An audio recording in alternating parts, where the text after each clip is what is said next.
말입니다. 그러니까 아무리 못 살아도 1000년을 산다 이거죠. 이해가 됩니까? 제가 이제 그 부분에 대해서는 근데 우리에게는 해당이 안 돼요. 우리는 이미 지금 시대의 구원을 받았기 때문에 주님이 공중 재림하실 때 우리가 어떤 부활하냐 그러면 영광에 부활하기 때문에 이 몸은 다시는 썩거나 제한을 받잖아요. 그러니까 이 부분에 대해서는 특별히 7년 대환란 때에 그 14만 4천 명이 전하는 복음을 두고 구원받은 특별히 그 이스라엘 사람들 가운데서 육체를 가지고 들어간 사람들에게만 해당이 돼요. 자, 그 부분에 대해서는 내가 나중에 자세히 전할게요.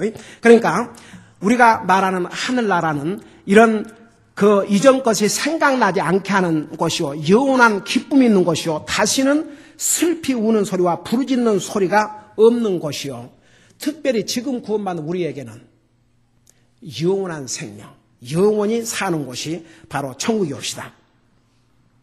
자, 성경을 종합해보면, 자, 이래요. 우선, 아픔이나 고통이 없는 나라라는 거 얘기했죠. 이별이 없는 나라라는 거 얘기했죠. 늙음이 없는 나라라는 것도 얘기했죠. 하나가는 늙질 않아요. 여러분 보세요. 우리 예수님이 지금 몇 세일 것 같아요? 여러분, 하나님은 시간과 공간의 제한을 받질 않아요. 그래서 하나님이 무슨 연세가 많으시다고 늙은 할아버지가 되고 그러신 게 아니에요. 우리 예수님은 33세에 부활하셨기 때문에 그 몸을 그대로 유지하고 있어요.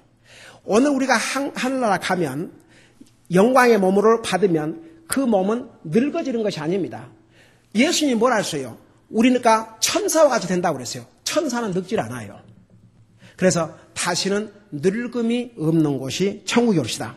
그 다음에 자, 그 다음에 순서를 이제 몇 번인가 여러분이 메모를 하세요. 그 다음에는 실망과 실패가 없는 나라. 여러분, 이 세상에 살다 보면 우리가 실망할 때가 얼마나 많아요. 또 여러 가지로 실패할 때가 얼마나 많아요. 하늘나라는 실망할 필요도 없고 실패가 없는 나라옵시다.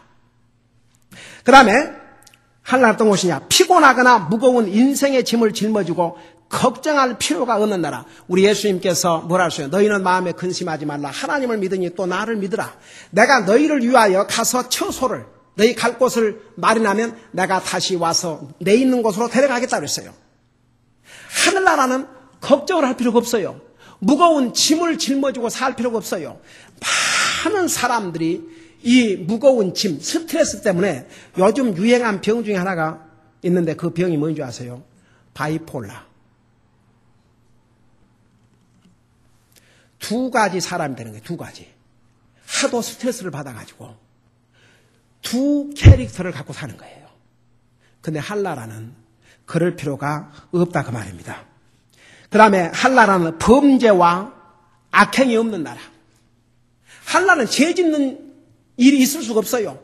악한 행동을 한나라는 할 수가 없는 나라입니다. 그 다음에 화산이나 지진이 없는 나라. 이번에 일본에 보세요.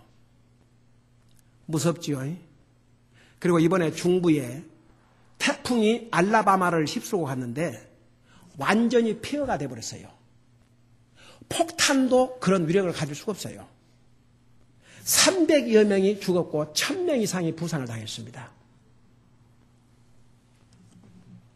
인간은요, 하나님의 재앙 앞에 감당할 수 없어요. 하늘나라 가면 그럴 필요가 없어요. 여러분 계속 지금 뉴스에서 그 알라바마의 처참한 사건을 계속 이제 일본 보도하다가 이제는 그 모든 시설 이제 알라바마 그 한 여자가 순식간에 다 날아가는 거예요. 그 잿더미 위에 서가지고 우는데 한번 생각해 보세요. 눈 깜짝할 사이에 한나라는 이런 태풍, 허리케인 이것이 없는 나라, 허리케인이나 폭풍이 없는 나라. 그 다음에 한나라는 어둠이 없고 빛만 있는 나라. 여러분 좋습니까? 안 좋습니까? 안 좋아도 할 수 없어. 구원받은 하나님의 자녀들은 가야 돼, 길을. 예. 그 다음에 어떤 질병이나 전염병도 없는 나라.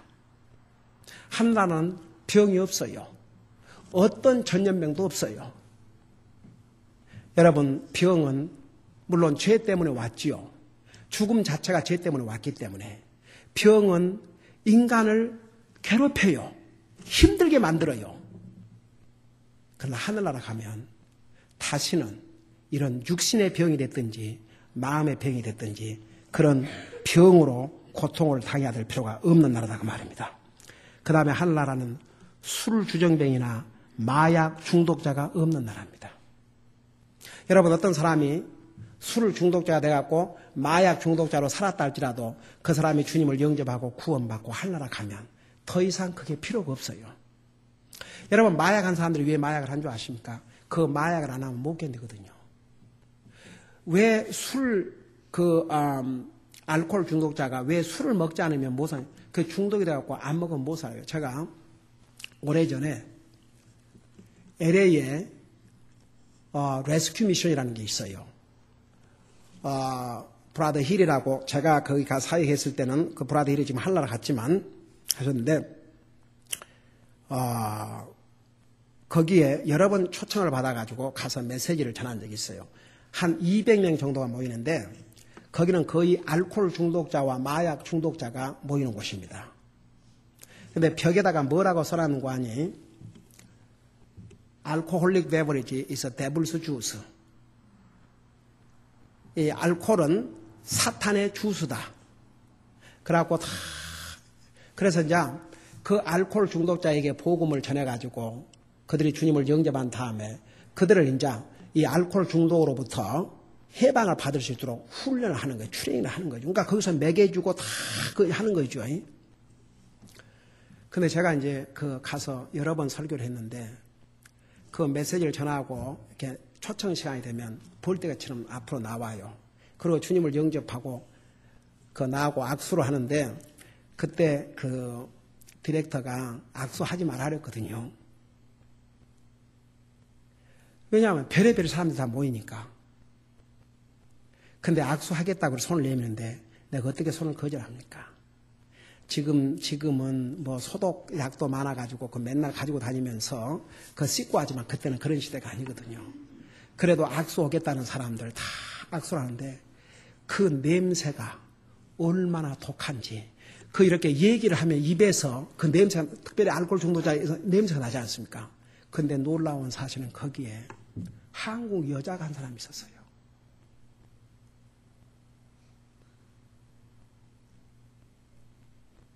나이가 많아봤자 40밖에 안 되는 여자 같은데 생긴 것도 잘생겼어요.